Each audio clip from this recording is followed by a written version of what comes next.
2008ರಿಂದ ನಾವು ಇಲ್ಲಿ ವಾಸ ಇದ್ದೀವಿ ಸರ್. ಆ 2008ರಿಂದ ಇಲ್ಲಿವರೆಗೂ ನಾವು ಈ ವಾಸನೆನ ಕುಡಿತಾ ಬಂದಿದ್ದೀವಿ.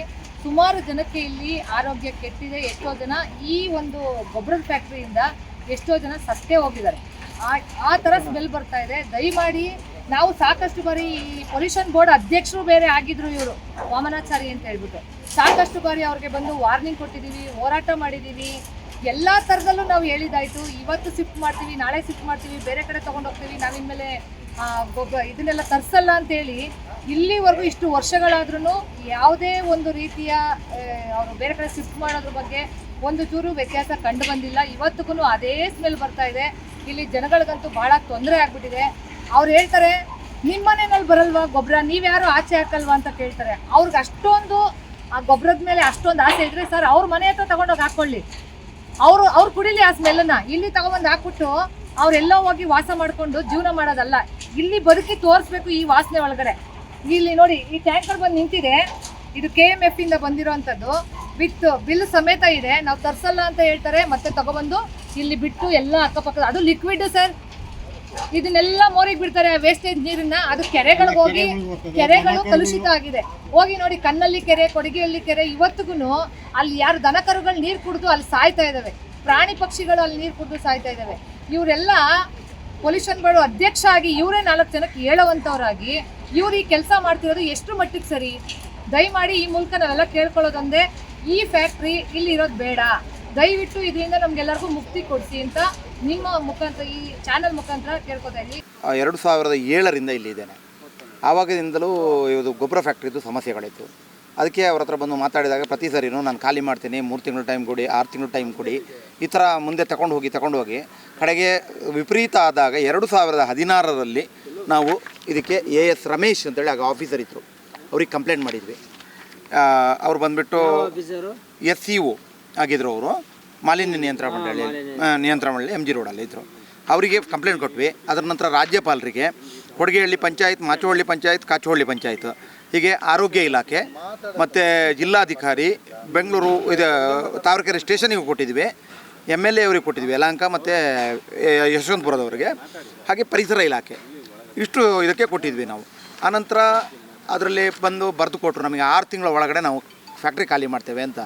ಆನಂತರ ಎಲ್ಲ ಜಾಗ ತಗೊಳ್ತಾ ಇದ್ವಿ, ಅದು ಇದು ಮಾಡಿಕೊಂಡು ಎಲ್ಲ ಜಾಗ ತಗೊಂಡ್ರಂತೆ ಅಲ್ಲಿ ಯಾರೋ ಹೊಡೆದು, ಹೌದು, ಡ್ರಮ್ ಹೊಡೆದು 10 ವರ್ಷ ಹಾಗೆ ತಳ್ಳಿದರು. ಈಗ ಇತ್ತೀಚೆಗೆ ಕಳೆದ 2-3 ವರ್ಷದಿಂದ ಸ್ಮೆಲ್ ಇರಲಿಲ್ಲ. ಬಂದು ಮಾತಾಡಿ ಅವರ ಮಗಳು ವಾಮನಾಚಾರ್ಯ ಮಗಳ ಹೆಸರಲ್ಲಿದೆ ಈ ಕಾಪೇರಿ, ಮೊದಲು ವಾಮನಾಚಾರ್ಯ ಅವರ ಹೆಸರಲ್ಲಿತ್ತು, ಮೋಹಿನಿ ಆಚಾರ್ಯ ಅಂತೇಳಿ. ಈಗ ಅವ್ರ ಹತ್ರ ಮಾತಾಡಿದಾಗ, ಇಲ್ಲ ನೀವು ನನಗೆ ತಮ್ಮ ಇದ್ದಾಗೆ ನಮ್ಮನ್ನು ಬಿಟ್ಬಿಡಿ, ನಾವಿನ್ನು ಸ್ಮೆಲ್ ಇರುವ ವಸ್ತುಗಳನ್ನು ಅಥವಾ ಬಯೋಕಾನ್ ಇದು ಯಾವುದೇ ವಸ್ತುಗಳನ್ನು ತರೋದಿಲ್ಲ ಅಂತ ಹೇಳಿದರು. ಆಗ ನಾನು ಅವರಿಗೆ ಅಲ್ಲೇ ತಮಾಷೆ ಮಾಡಿದೆ, ನೋಡಿ ಮೇಡಮ್, ನೀವು ನನಗೆ ತಮ್ಮ ಇದ್ದಾಗೆ ಅಂತ ಹೇಳಿದ್ರೆ ನಿಮಗೊಂದು 400 ಕೋಟಿ ಆಸ್ತಿ ಇದೆ, ನಮಗೊಂದು ಅರ್ಧ ಬರ್ಕೊಡಿ ಮೇಡಮ್ ಅಂತ ಹೇಳಿದೆ, ನಾವಿಲ್ಲಿಂದ ಬಿಟ್ಟು ಹೋಗ್ತೀವಿ ಅಂತ ಹೇಳಿದೆ. ಅಥವಾ ನೀವೇ ಬಂದು ಇಲ್ಲಿ ನಮ್ಮ ಮನೆಯಲ್ಲಿ ವಾಸ ಮಾಡಿ, ನಾವೆಲ್ಲ ಬೇರೆ ಕಡೆ ಹೋಗ್ಬಿಡ್ತೀವಿ, ನಮ್ಮ ಮನೆ ಪರ್ಚೇಸ್ ಮಾಡಿದ್ದು ಹೇಳಿದೆ ನಾನು. ಆವಾಗ ನಕ್ಬಿಟ್ಟು ಸುಮ್ಮನಾದರೂ. ಆನಂತರ ಸ್ಮೆಲ್ ಇರಲಿಲ್ಲ. ಈಗ ಮತ್ತೆ ಏನಾಗಿದೆ ಅಂತೇಳಿ ಕಳೆದ 3 ತಿಂಗಳಿಂದ ವೇಸ್ಟ್, ಯಾವುದೋ ನಮ್ಮ KMF ಇದು ವೇಸ್ಟು ಮತ್ತು ಬೇರೆ ಬೇರೆ ವೇಸ್ಟ್ಗಳನ್ನು ತಂದು ಇವರು ಬಯೋ ಯೂನಿಟ್ ಅಂತೇಳಿದೆ ಇವರು, ಅದರಲ್ಲಿ ತಂದು ಹಾಕಿ ಇಡೀ ಊರಿಗೆ ಸ್ಮೆಲ್ ಬರ್ತಾ ಇದೆ.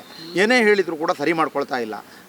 ಅವರ ಮ್ಯಾನೇಜರ್ ಹತ್ರ, ಹೌದು, ನಿರಂತರವಾಗಿ ಮ್ಯಾನೇಜರ್ ಹತ್ರ ಸಂಪರ್ಕ ಇದ್ರೂ, ಇಲ್ಲ ಸರ್ ಇನ್ನು ಬರದಾಗೆ ಮಾಡ್ತೀನಿ, ಇನ್ನು ತರಿಸಲ್ಲ ಅಂತ ಹೇಳಿ. ಇವತ್ತು ಬೆಳಿಗ್ಗೆನೂ 2-3 ಟ್ಯಾಂಕರ್ ತಂದು ಇಲ್ಲಿ ಸುರಿದಿದ್ದಾರೆ. ಇಲ್ಲಿ ನಿಂತ್ಕೊಳ್ಳಿಕ್ಕೆ ಆಗ್ತಾ ಇಲ್ಲ. ಅದಕ್ಕೆ ನಾವು ಇವತ್ತು ಬೆಳಗ್ಗೆ ಬಂದಾಗ ಮಾತಾಡಿ ಅವ್ರು ಪುನಃ ಬರ್ಕೊಟ್ಟಿದ್ದಾರೆ, ನಾವು ಇನ್ನು ಇದನ್ನು ತರಿಸೋದಿಲ್ಲ ಅಂತೇಳಿ. ಬೆಂಗಳೂರಲ್ಲಿ ಏನಿದೆಯೋ ಗಲೀಜು ಇಲ್ಲಿ ಎಸಿಗಳಿಗೆ ಹತ್ರ ಮಾಡ್ತಾರೆ. ಆ ವಾಸನೆನೂ ಆ ಫ್ಯಾಕ್ಟ್ರಿಯಿಂದ ಅಷ್ಟು ವಾಸನೆ ಬರ್ತದೋ ಇಲ್ವೋ. ಇಲ್ಲಿ ಅಕ್ಕಪಕ್ಕ ಏನಿದೆ ಅಂದರೆ ಮನೆಗಳು, ಸುಮಾರು ಜನಕ್ಕೆ ಹಾರ್ಟ್ ಅಟ್ಯಾಕ್ ಆಗ್ತಾಯಿದೆ, ಮೈಗೆ ಹುಷಾರಿರಲ್ಲ, ಕಫ ಕಟ್ಕೊಳ್ತಾ ಇದೆ, ಊಟ ಮಾಡ್ತಾರೆ, ಒಣಗಳೆಲ್ಲ ಮುತ್ಕೊಳ್ತವೆ. ದನಗಳು ಬಂದಿದ್ದು ಆಚೆ ಕಡೆ ನೀರು ಬಿಟ್ಬಿಟ್ಟಿದ್ದಾರೆ. ಯಾವ ಬೋರ್ ಕರ್ಸೋಕೆ ಹೋದ್ರೂ ಬೋರಲ್ಲಿ ಇದೇ ವಾಸನೆ ಬರ್ತಾಯಿದೆ. ನೀರು ಕುಡಿಯೋಕ್ಕಾಗ್ತಾ ಇಲ್ಲ, ಆಯಿಲ್ ಥರ ಬರ್ತಾಯಿದೆ ನೀರೇ. ಹಾಂ, ಒಳಗಡೆ ಬೋರ್ ಎಲ್ಲೇ ಕರ್ಸಿದ್ರು ನೀರು ಹೋಗ್ತಾಯಿದೆ, ಇದು ಎಲ್ಲೂ ಆಗ್ತಾಯಿಲ್ಲ. ಪ್ರಾಬ್ಲಮ್ ಆಗ್ತಾಯಿದೆ ನಮ್ಗೆ. ಇವ್ರಿಗೆ ಎಷ್ಟು ಹೇಳಿದ್ರು ಇವತ್ತು ಮಾಡ್ತೀವಿ ನಾವು, ಯಾವಾಗ ಒಂದು ಅರ್ಜಿ ಬರ್ಕೊಂಡು ನಾವು ಬರೋದು ಪಬ್ಲಿಕ್ ಗಲಾಟೆ ಮಾಡೋಕ್ಕೆ ಬರ್ತಾರೆ. ನಾವು ಈ ವಾರ್ಡ್ ಮೆಂಬರ್ಗಳು, ನಾವು ಈ ಪಂಚಾಯತಿ ಮೆಂಬರ್ಗಳಾಗಿದ್ದೀವಿ. ಜನಗಳು ಏನು ಬರ್ತಾರೆ, ಮನೆಗಳ ಹತ್ರ ಬಂದು ನೀವೇನು ಮಾಡ್ತಾಯಿದ್ದೀರಾ, ನಾವು ಇನ್ನೇನು ಕೇಳ್ತೀವಿ, ನೀವು ಒಂದು ಲೈಟ್ ಹಾಕ್ಸಿ, ಒಂದು ಮೋರಿ ಕ್ಲೀನ್ ಮಾಡಿಸ್ಕೊಡಿ, ರೋಡ್ಗಳು ಮಾಡಿಸ್ಕೊಡಿ, ಈ ಥರ ಎಲ್ಲ ಪ್ರಾಬ್ಲಮ್ ಆಗಿದ್ದಾಗ ನೀವೆಲ್ಲ ನೋಡಬೇಕಲ್ವ. ಇನ್ಯಾರು ಕೇಳೋಲ್ಲ, ನಿಮ್ಗೆ ಓಟ್ ಹಾಕಿಲ್ವಾ ಅಂತ ಕೇಳಿದ್ರೆ ನಾವೇನು ಮಾಡೋದು? ಮನೆ ತಗೊ ಬಂದು ಬಾಯಿ ಬಂದಂಗೆ ಮಾತಾಡ್ತಾರೆ ಪಬ್ಲಿಕ್ಸು. ನಾವೇನು ಉದಾಹರಣೆಗೆ ಹೇಳಿ, ನಮ್ಮ ಮೇಲೆ ಅಷ್ಟೆಲ್ಲ ಕೆಲಸ ಮಾಡಿಸೋರೆ. ಇವ್ರಿಗೂ ಎಲ್ಲ ಪರ್ಮಿಷನ್ ಕೊಟ್ಟು ಬೇಡ ರೀ ಇಲ್ಲಿ ಬೇಡ ತೊಂದರೆ ಆಗ್ತದೆ ಎಲ್ಲ ಥರ ಒಬ್ಬ ಲೀಡ್ರ್ ಅದು ಈ ಅಪ್ಪನೂ ಒಬ್ಬ ಅಧ್ಯಕ್ಷ ಇದರಲ್ಲಿ ಯಾವ್ದ್ರಲ್ಲಿ ಸರ್ ಅದು ಪೊಲ್ಯೂಷನ್ ಬೋರ್ಡಲ್ಲಿ ಮೆಂಬರ್ ಆಗಿದ್ರು, ಅಧ್ಯಕ್ಷ ಆಗಿದ್ರು. ಅಧ್ಯಕ್ಷ ಆ ಅಪ್ಪ ತಿಳ್ಕೊಂಡು ಈ ರೂಲ್ಸ್ ಎಲ್ಲ ಗೊತ್ತು. ಹೆಂಗೆ ಇವರು ಯಾರು ಪರ್ಮಿಷನ್ ಕೊಟ್ಟಿದ್ದಿಲ್ಲಿ? ಇವತ್ತು ಜನ ಪಬ್ಲಿಕ್ ಎಲ್ಲ ಕಡೆಗೂ ಮನೆಗಳಾಗಿದೆ, ಒಳ್ಳೊಳ್ಳೆ ಜನ ಬಂದು ಸೇರ್ಕೊಂಡಿದ್ದಾರೆ. ಅಲ್ಲಿ ಊಟ ಮಾಡೋಕ್ಕಾಗ್ತಾಯಿಲ್ಲ. ಒಂದು ಬೋರಲ್ಲಿ ನೀರು ಹಾಕೋದು, ಬನ್ನಿ ನೀರು ಕುಡಿದು ನೋಡಿ ಬನ್ನಿ, ಆಯಿಲ್ ಉಗ್ತಂಗೆ ಉಗ್ತದೆ. ರೋಡಲ್ಲೆಲ್ಲ ಹಸ್ಗಳಲ್ಲಿ ಎಷ್ಟೋ ದಿನಗಳು ಹಸ್ಗಳು ಸತ್ತೋಗಿದ್ದಾವೆ, ಜನಗಳಿಗೂ ಹುಷಾರಿರೋದಿಲ್ಲ. ಪಬ್ಲಿಕ್ ಎಷ್ಟು ಅಂತ ವಾದ ಮಾಡೋಕ್ಕಾಗ್ತದೆ ಸರ್? ಆ ವಾಸನೆ ಬಾತ್ರೂಮ್ ವಾಸನೆಯೂ ಅಷ್ಟು ಬರೋಲ್ಲ, ಆ ಥರ ವಾಸನೆ ಬರುತ್ತೆ. ಇವರು ಪೊಲ್ಯೂಷನ್ ಬೋರ್ಡಲ್ಲಿ ಅಧ್ಯಕ್ಷರಾಗಿದ್ದವರು ಈ ಥರ ನಿರ್ಲಕ್ಷ್ಯ ಮಾಡಿದ್ರೆ ಹೆಂಗೆ? ಯಾರು ಸರ್ ಹೇಳೋರೇ ಇಲ್ವಲ್ಲಿ ಸರ್?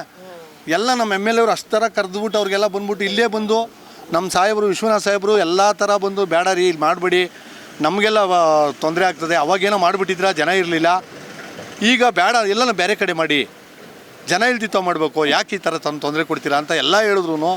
ಸೋಮಶೇಖರ್ ಸಾರು ಎಮ್ ಎಲ್ ಎ ಸೋಮಶೇಖರ್ ಇವರು ನಮ್ಮ ಇದರಲ್ಲಿ ಯಶವಂತಪುರ ಕ್ಷೇತ್ರದವರು, ಅವರು ಹೇಳಿದ್ರು. ಇವರಿಬ್ಬರು ಸೇರ್ಕೊಂಡು ಮಾಡಿದ್ದಾರೆ, ಆದರೂ ಕೇಳಲಿಲ್ಲ ಅಂದರೆ ನಾವೇನು ಮಾಡೋದು ಹೇಳಿ? ಎಲ್ಲ ಥರ ಏನು ಮಾಡ್ತೀರಾ ಸರ್ ಮುಂದೆ? ನಮ್ಮ ಯಡಿಯೂರಪ್ಪರು ಕರೆದ್ಬಿಟ್ಟು ನಮ್ಮ ಯಡಿಯೂರಪ್ಪರ ಹತ್ರ ತೊಗೊಂಡೋಗಿದ್ದು, ಆಮೇಲೆ ರಾಜ್ಯಪಾಲರಿಗೆ ಲೆಟ್ರ್ ಕೊಟ್ಟಿದ್ದೀವಿ, ಎಲ್ಲ ಥರ ಲೆಟ್ರ್ ಕೊಟ್ಟಿದ್ದೀವಿ. ಆದ್ರೂ ಇವರು ಪೊಲ್ಯೂಷನ್ ಕಂಟ್ರೋಲ್ಗೆ ಲೆಟ್ರ್ ಕೊಟ್ಟಿದ್ದೀವಿ. ಯಾರು ಬರ್ತಾರೆ ಹೋಗ್ತಾರೆ, ಯಾರೋ ಬಂದಾಗ ರೂಪ ಗಲಾಟೆ ಮಾಡಿದಾಗ ಅವ್ರ ಮೇಲೆ ಕಂಪ್ಲೇಂಟ್ ಕೊಡೋದು, ಕೇಸ್ ಬಿಟ್ಟು ಮಾಡಿಸೋದು, ಈ ಥರ ಮಾಡಿದ್ರೆ ಏನು ಮಾಡೋದು ಸರ್? ನೋಡಿ ಇವ್ರನ್ನೇ ಸ್ಟೇಷನ್ಗೆ ಕೊಟ್ಟಿಸಿದ್ರು ಸರ್, ಏನು ಮಾಡೋಕ್ಕತ್ತ ಸರ್? ಪಬ್ಲಿಕ್ ಏನೋ ಕೇಳಕ್ಕೆ ಬಂದರೆ ಎಪ್ಪಂದು ಇಂಪ್ಲೂಯೆನ್ಸ್ ಮೇಲೆ ತೊಗೊಂಡೋಗಿ ಎಲ್ಲರೂ ಒಳಗಡೆ ಹಾಕ್ಸೋದು, ಈ ಥರ ಎಲ್ಲ ಮಾಡಿದ್ರೆ ನಮ್ಮ ಗತಿ ಏನಾಗಬೇಕು? ಜನಗಳಿಗೋಸ್ಕರ ನಾವು ಹೆಲ್ಪ್ ಮಾಡಲಿಲ್ಲ ಅಂದರೆ ನಮ್ಮನ್ನೇನಂತಾರೆ? ಪಬ್ಲಿಕ್ಸ್ ಏನಂತ ಹೇಳ್ತಾರೆ ಸರ್? ಇವರು ಅದಕ್ಕೆ ಸಹಕರಿಸ್ಬೇಕು. ಈಗ ಬೆಳಗ್ಗೆ ಎಲ್ಲ ಗಲಾಟೆ ಮಾಡೋರು, ನಾನು ಗಲಾಟೆ ಮಾಡಬಾರ್ದು, ಕಾನೂನು ಪ್ರಕಾರ ಮಾತಾಡಿ. ನಾನು ಮೂರ್ತಿ ಉದ್ದಂಡಪ್ಪರು ನಮ್ಮ ಜಿಲ್ಲಾ ಪಂಚಾಯತಿ ಮಾಜಿ, ಆಯಪ್ಪನೂ ಒಂದು 2-3 ಸತಿ ಮಾತಾಡಿದ್ದಾರೆ. ಇವಾಗ ಮೂರ್ತಿ ನರಸಿಂಹಮೂರ್ತಿ ಅವರು ಮೆಂಬರು, ಈ ವಾರ್ಡ್ ಮೆಂಬರು, ನಾನು ಮೆಂಬರು, ಎಲ್ಲ ಇಲ್ಲಿ ಪಬ್ಲಿಕ್ಸ್ ಎಲ್ಲ ಬಂದು ಸೇರ್ಕೊಂಡಾಗ ಹೇಳ್ದು ಬೇಡಮ್ಮ ಗಲಾಟೆ ಬೇಡ, ಇದೊಂದು ಚಾನ್ಸ್ ಕೊಡೋಣ, ಲೆಟ್ರ್ ಮಾಡಿ ನೋಡಿ ಇವನ್ನ ನೋಡಿ ಕೆಮಿಕಲ್ ಆಗಬಾರ್ದು. ಸೀರಿಯಸ್ಸೇ ಅಂತ ನೋಡಿ, ನಮ್ಮ ಮುಂದೆನೇ ಬರ್ತಾರೆ ಓದ್ತಾರೆ. ನಾನು ಕೇಳಿಸ್ಕೊಂಡೆ, ನಿಮ್ಗೆ ಗೊತ್ತಿಲ್ಲ, ನಿನ್ನ ಸೈಡ್ ನೀವು ನಾನು ಬಂದಿರೋದು ನೀವು ನೋಡಲಿಲ್ಲ, ನಿಮ್ಮ ಹತ್ರ ಮಾತಾಡ್ತಾ ಇರೋದು ನಾನು ಕೇಳಿಸ್ಕೊಂಡೆ. ಬರ್ತಾರೆ ಸರ್, ಎಲ್ಲಿ ಬಿಸಾಕತ್ತ ಕಸನ? ಅಲ್ಲಿ ಮಾಡೋರೆ ಸರ್ಕಾರ ಮಾಡಿಲ್ವಾ? ಆ ಸರ್ಕಾರದವರೇ ನಮಗೆ ಇಲ್ಲಿ ಇದು ಕೊಟ್ಟಿರೋದು, ಪರ್ಮಿಷನ್ ಕೊಟ್ಟಿರೋದು, ಅವ್ರನ್ನ ಹೋಗಿ ಕೇಳ್ಕೊಳ್ಳಿ ಸರ್. ಬಟ್ಟೆಗಳು ಇದ್ರ ಮೇಲೆ ನೀರಿಟ್ಟಿದ್ರೆ ಬಟ್ಟೆ ಮನೆ ಮೇಲೆ ತೇಲ್ ಹಾಕ್ಸಿದ್ರೆ ಒಂದು ಕಬ್ಬಿಣದ ಮೇಲೆ ಬಟ್ಟೆ ಹಾರಾಕ್ತಾರೆ, ಒಂದು ಇದು ಅದು ಆ ಕಬ್ಬಿಣನು ಕೊಳಿತದೆ.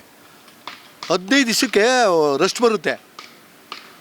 ಏನು ಸರ್ ಮಾಡ್ತೀವಿ? ಎಲ್ಲಿಂದ ನೀಡ್ತಾರಕತ್ತ ಸರ್? ನೀರಿನ ಪ್ರಾಬ್ಲಮ್ ಆಗೋದು ಈಗೇನೆ. ಇಲ್ಲಿ 30 ವರ್ಷದಿಂದ ವಾಸ, ನಾವು ನಮ್ಮ ತಾತ ಮುತ್ತಾತನ ಕಾಲದಿಂದ ನಾವು ಇಲ್ಲೇ ವಾಸ ಇರೋದು. ಅವಾಗೇನೋ ತಗೊಂಡ್ರಂತೆ ಪರ್ಮಿಷನ್ ತಗೊಂಡಿದ್ದೀನಿ ಅಂದ್ಬಿಟ್ಟು ಬಂದು ಮಾಡಿಬಿಟ್ಟು, ಇವಾಗ ಅವತ್ತು ಮನೆ ಇರಲಿಲ್ಲ. ಈಗ ಅಕ್ಕಪಕ್ಕ ಎಲ್ಲ ಮನೆ ಆಗಿಬಿಟ್ಟು ಇವ್ರು ಮನೆ ಕಟ್ಟು ಅಂತ ಯಾರು ಹೇಳಿದರು ಅಂತ ಇವರು ಕ್ವಶನ್ನು. ಜನಗಳು ಕಟ್ತೀರ ಮನೆ ಕಟ್ಟೋದು ಬೇಡವಾ ಸರ್? ಏನು ನಮ್ಮ ಇಲ್ಲಿರೋ ಜನಗಳು ಒಂದು ವಾಸನೆ ಕಾಯಿಲೆಗಳು ಇಂದ ನರಳುತ್ತಾರೆ ಅಂದರೆ ಅಷ್ಟು ನರಳುತ್ತಾರೆ. ಅಕ್ಕಪಕ್ಕ ಇರೋಕ್ಕಾಗ್ತಾಯಿಲ್ಲ. ನಾವು ಅಲ್ಲಿ ಫೋನ್ ಮಾಡಿದಾಗ ಯಾರನ್ನ ಇದು ಮಾಡಿದಾಗ ಒಂಚೂರು ಔಷಧಿ ಹೊಡ್ಸೋದು, ಆವಾಗ ತಿರುಗಿ ಮತ್ತೆ ಅದೇನೆ. ಸುಮಾರು ಗಾಡಿಗಳು ಅಟ್ಯಾಕ್ ಮಾಡಿ ಎಲ್ಲ ಮಾಡಿ ಹಿಂದೆ 2-3 ಸತಿ ಹೋರಾಟ ಮಾಡಿ ಎಲ್ಲ ಮಾಡಿದ್ದೀವಿ. ಪೊಲ್ಯೂಷನ್ ಬೋರ್ಡ್ಗೆಲ್ಲ ಹೋಗಿದ್ದೀವಿ.